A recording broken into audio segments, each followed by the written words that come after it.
Hey, avant de continuer, si vous êtes nouveau, sachez qu'on fait des vidéos sur les statistiques et la programmation.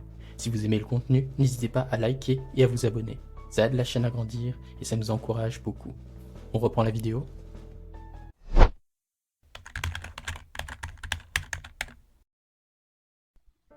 Alors, shalom tout le monde, j'espère que vous allez bien. Alors aujourd'hui, une nouvelle vidéo de l'ignorant. J'espère que le micro est bien mis, que vous m'entendez bien. Alors on va pouvoir y aller. Alors aujourd'hui, on va traiter sur un langage en particulier, donc ce sera le langage Dart. Donc le langage Dart, j'ai pensé l'utiliser parce qu'en fait, il est utilisé par autre chose qui s'appelle Flutter et qui donc est construit à partir de Dart. Donc on va pouvoir se renseigner sur ce que ça fait.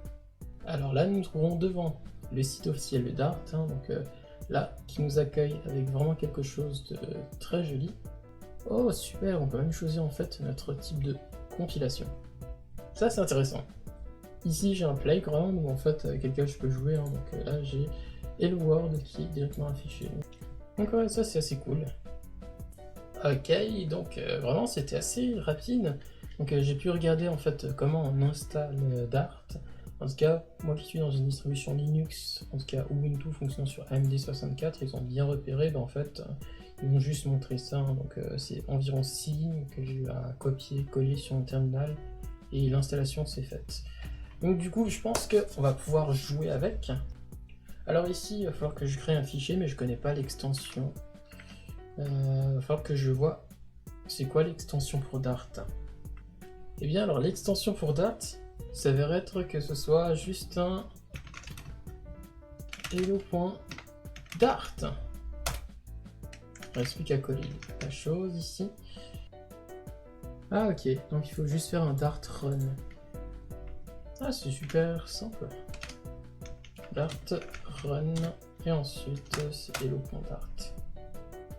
D'accord. J'aime bien l'affichage qu'ils ont. C'est assez joli.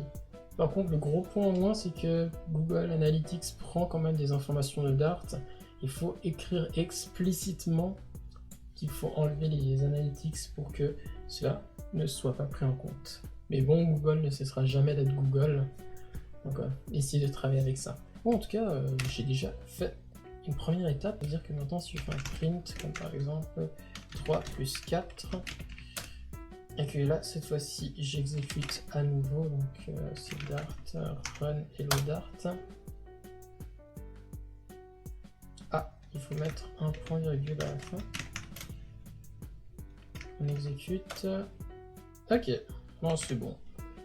Bien, alors il est temps de se faire quelques challenges avec Dart pour voir en fait ce qu'on est capable de faire avec. Je pense qu'on va faire ce défi-là, donc pour vérifier si défi est even ou odd.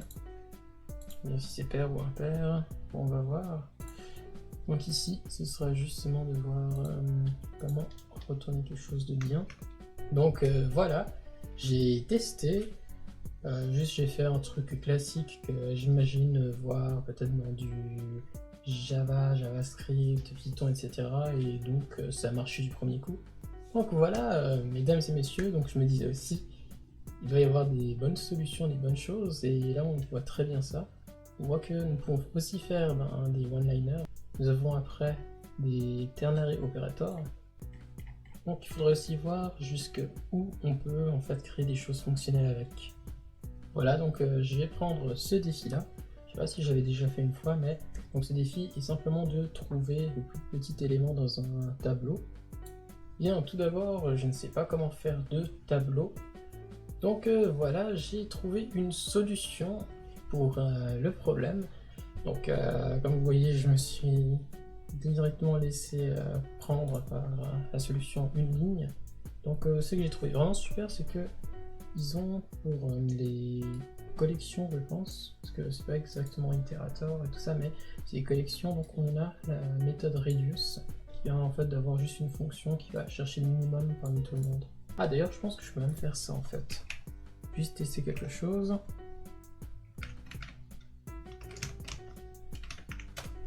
On peut directement définir la chose comme ça.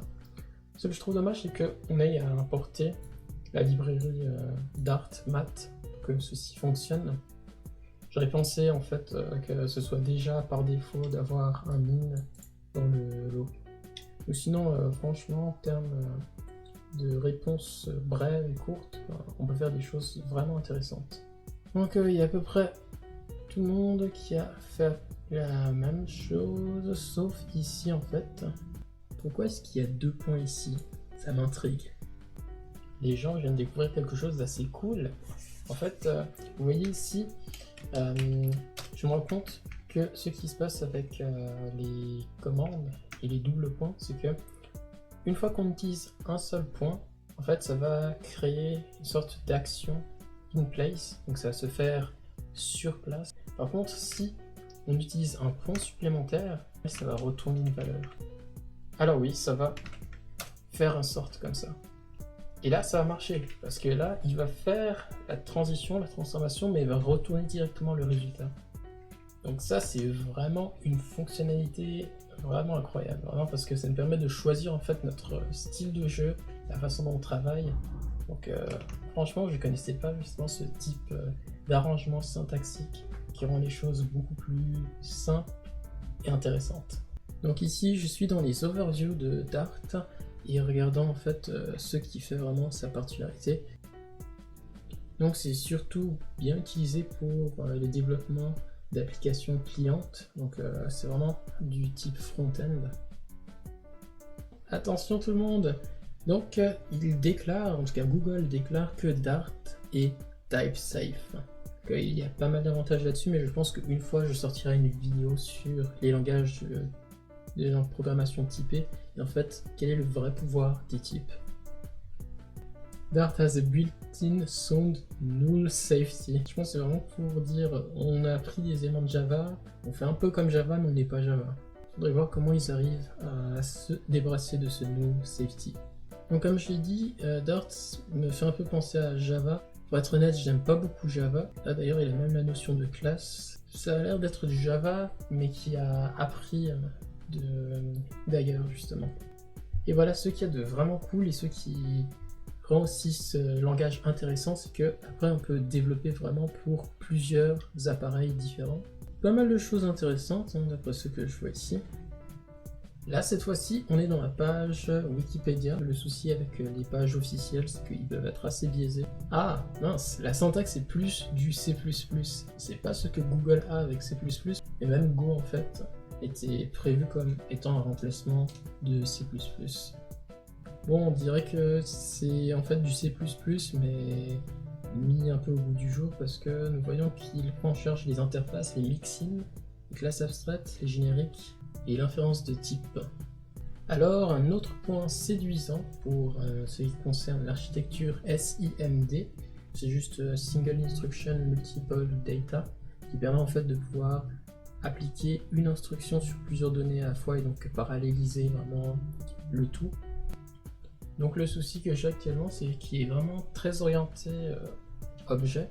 Donc je dis pas que c'est forcément une mauvaise chose, mais il faut pas qu'il prenne en tout cas les mauvais côtés. Alors il n'a pas d'algébrique data type, il est plutôt orienté objet. Même en fait tout est objet, toute fonction ici se trouve sous forme d'objet. Mais voilà, j'ai pu trouver quand même des trucs super intéressants. Donc même pour quelqu'un qui est plutôt du type functional programming, ben, il risque pas de trop se sentir dépaysé. Notamment en fait, il y a le pattern matching qui peut se faire sur les types classiques, et il peut aussi se faire même sur des objets en fait. Nous avons en plus de ce pattern matching aussi des classes qui peuvent être assez intéressantes, ce sont des enums. Donc les enums sont aussi des algébriques data type, donc en type théorie, mais ici ils sont plus liés à des classes, donc ils peuvent être extensibles et tout. Ce qui fait que ça ne ressemble pas exactement aux enums comme on les connaît habituellement, mais ça a vraiment la même puissance, si ce n'est peut-être des trucs super intéressants en plus. Parce que maintenant, il respecte le null safety en ayant introduit en fait la notion de type nullable, qui permettent en fait d'indiquer que une variable ou une fonction peut retourner nulle, et de ce fait donc pouvoir gérer les problèmes. D'ailleurs, je n'ai même pas vu la section error handling, mais je pense qu'il n'y a pas trop à se poser de questions. Donc c'est du classique try and catch. J'aime pas beaucoup le try and catch mais je pense que sur Dart, ça doit être quand même assez bien implémenté.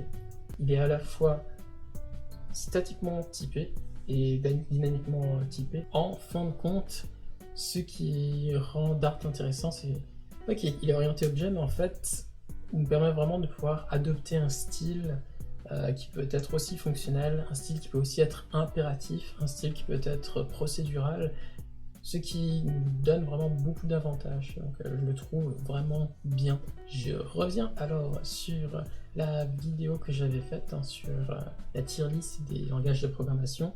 Et à l'époque, je ne connaissais pas Dart, mais je connaissais un peu le principe qu'il y avait derrière, que c'était fait pour être déployé sur plusieurs plateformes, et notamment sur les plateformes mobiles et sur les sites web. Donc j'avais mis une très bonne note, parce que donc là je parle surtout en fait des langages en tant que leur design. Donc, je l'avais posé ici parce que s'il y avait cette bonne idée.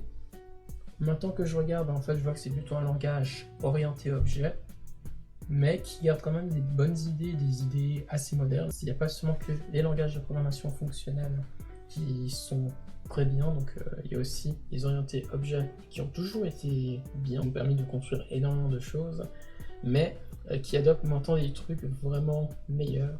Dart, en tant que tel, je vais le garder ici dans la position dans laquelle il se trouve, peut-être même avant TypeScript. Dart, je le mettrai plus devant parce que son système de type est beaucoup plus safe que le système de type de TypeScript. Et voilà, on va terminer avec ce grand écran sur Dart. Donc je dois avouer que ça a été un plaisir de découvrir le langage, que ça va être aussi un plaisir de travailler avec. D'accord, c'est vrai, il est surtout orienté objet, mais il a des fonctionnalités assez modernes qui le rendent vraiment sympa à utiliser. Donc j'ai hâte d'utiliser le pattern matching, les doubles points, ça j'ai vraiment beaucoup apprécié les doubles points. Il a aussi une très bonne implémentation du fonctionnel. C'est pas exactement comme je voudrais, mais il fait vraiment très bien son travail.